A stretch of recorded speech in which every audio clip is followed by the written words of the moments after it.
कि हम पत्थरों की पूजा करते हैं, गणेश जी की मूर्ति विसर्जन करते हैं, ठीक है। वो एक मानव ही बनाता है उस मूर्त हाँ। को। उस मूर्त को बना करके जिसने बनाया तो वो उसका पिता हो गया, और उसी के सामने जैसे मेरा बच्चा है, हमने उसको जन्म दिया, मेरे सामने होगा, अब वो बड़ा होकर हम उसके पैर छूंगे क्या? मैंने जिसको जन्म दिया उसी के पैर छूना तो फिर तो बेकार है ना। बिस्मिल्लाहिर्रहमानिर्रहीम, अस्सलाम वालेकुम दोस्तों, एक और बहुत ही इंटरेस्टिंग वीडियो के साथ आपकी खिदमत में हाजिर हुए हैं। आज की इस वीडियो में आपको दिखाएंगे कि हिंदू मजहब के अंदर मूर्ति पूजा का कंसेप्ट कैसा है और मूर्ति पूजा करना वाकई में ठीक है या गलत है। आज की इस वीडियो में अनिरुद्ध आचार्य से इसी बारे में सवाल किया गया कि हम जिस भगवान को खुद अपने हाथों से बनाते हैं उसी की पूजा क्यों करते हैं। ये तो बिल्कुल ऐसे है जैसे मेरा बेटा पैदा हुआ और मैंने उस बेटे को पूजना शुरू किया।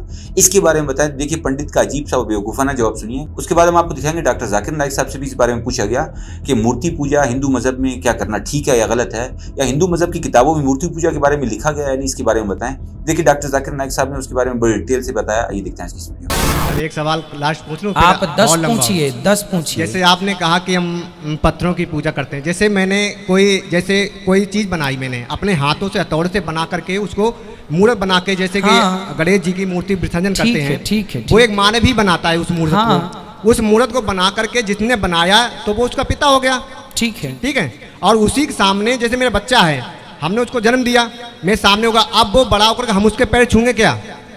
जिसको बनाया उसी के पैर, मैंने जिसको जन्म दिया उसी के पैर छूना तो फिर तो बेकार है ना। देखो तर्क जो है ना, तर्कों की भी एक मर्यादा होती है जी।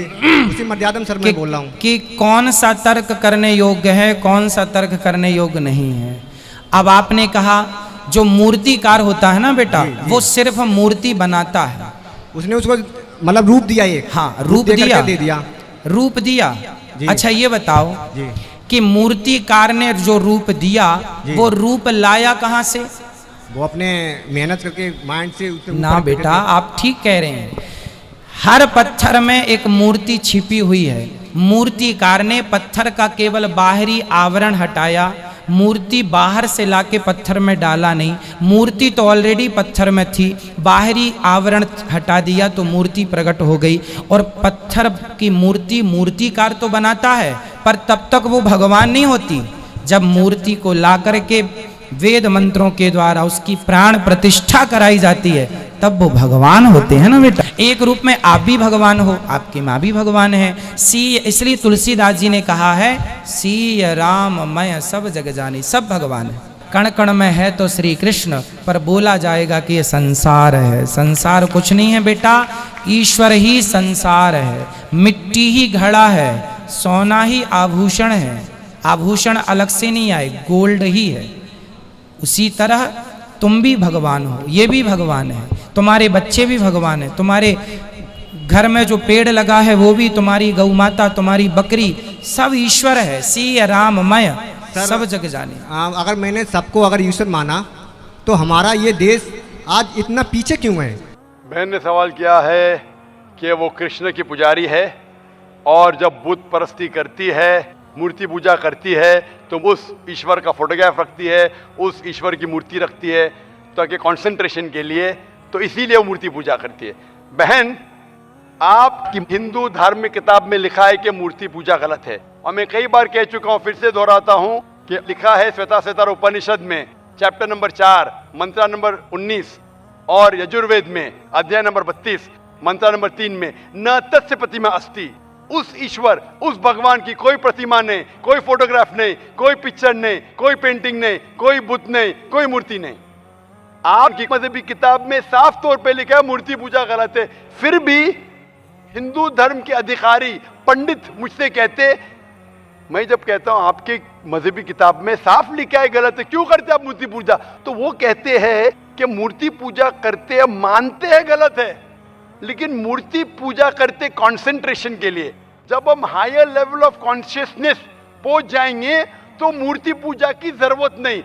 पहले शुरुआत में कंसंट्रेशन के लिए मूर्ति जरूरत है, हायर लेवल पे, हायर कॉन्शियसनेस पे मूर्ति की जरूरत नहीं।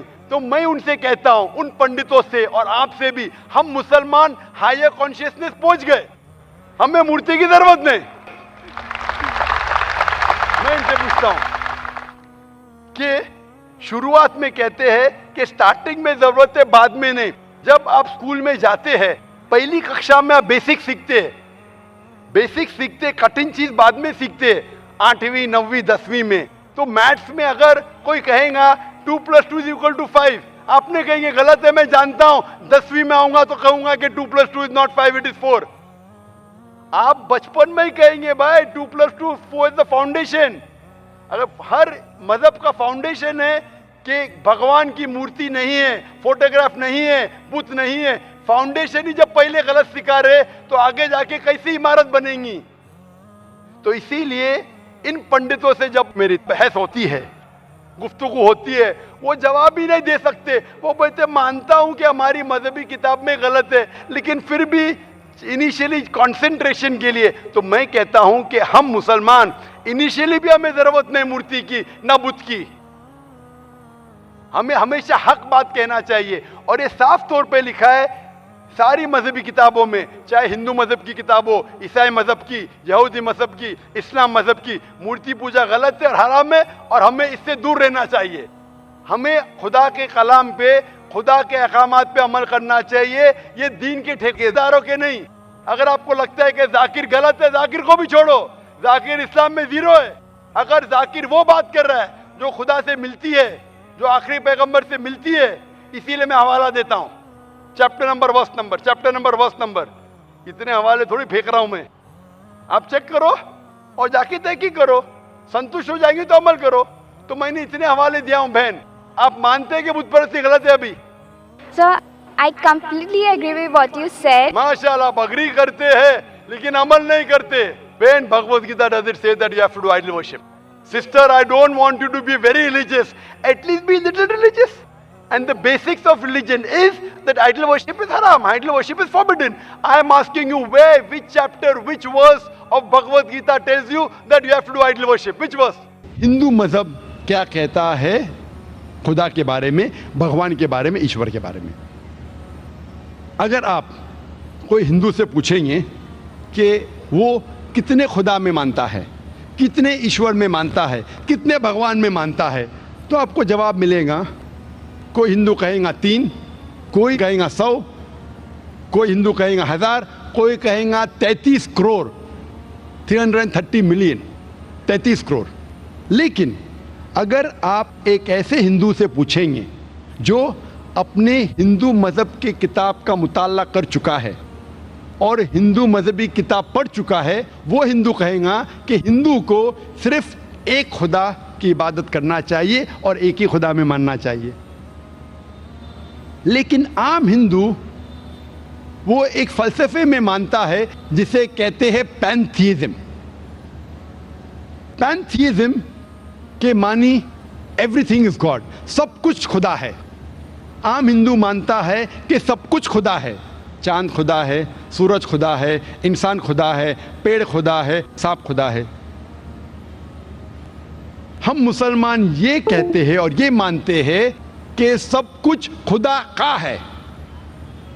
चांद खुदा का है, सूरज खुदा का है, इंसान खुदा का है, पेड़ खुदा का है, सांप खुदा का है। तो जो अहम फ़र्क हिंदू और मुस्लिम में है, आम हिंदू कहता है सब कुछ खुदा है, हम मुसलमान कहते हैं सब कुछ खुदा का है। ये फ़र्क सिर्फ का है। अगर ये का के फ़र्क को मिटा देंगे तो हिंदू और मुस्लिम एक हो जाएंगे। इस फ़र्क को मिटाने के लिए अल्लाह सुब्हानहू व तआला फरमाते हैं सूरह अल इमरान में, सूरह नंबर 3 आयत नंबर 64 में, कुल या अहल किताब, कहो अहले किताब से, तालो इला कलिमतिन सवाइम बैना बैनकुम, आओ हम उस बात की तरफ जो आप और हम में यकसा है। सबसे पहली बात, अल्लाह नाबुदा इल्लल्लाह, कि हम सिर्फ एक खुदा की इबादत करें। वला नुश्रिका बिही शैय्यों, कि हम आपस में किसी को शरीक ना करें। वला नुश्रिका बिही शैय्यों वला यत्तखिज़ बादुन बादन अरबाबन मिन दुनिल्लाह, कि हम आपस में किसी को रब ना बनाएं। फ़इन तवल्लौ फ़क़ुलू अशहदू बिअन्ना मुस्लिमून, और अगर वो कहना नहीं माने तो आप शहादत दो कि हम मुस्लिम हैं और हम अल्लाह सुब्हानहू व तआला की इबादत करते हैं। आई होप दोस्तों ये वीडियो आपको पसंद आई होगी। अगर ये वीडियो पसंद आई है तो कमेंट सेक्शन आपके लिए, इसमें जरूर लिखिए और अपनी राय का इज़हार कीजिए। और ऐसी वीडियोस को देखने के लिए हमारे चैनल को लाइक, शेयर और सब्सक्राइब करें। तब तक की इजाज़त दीजिए। अल्लाह हाफ़िज़।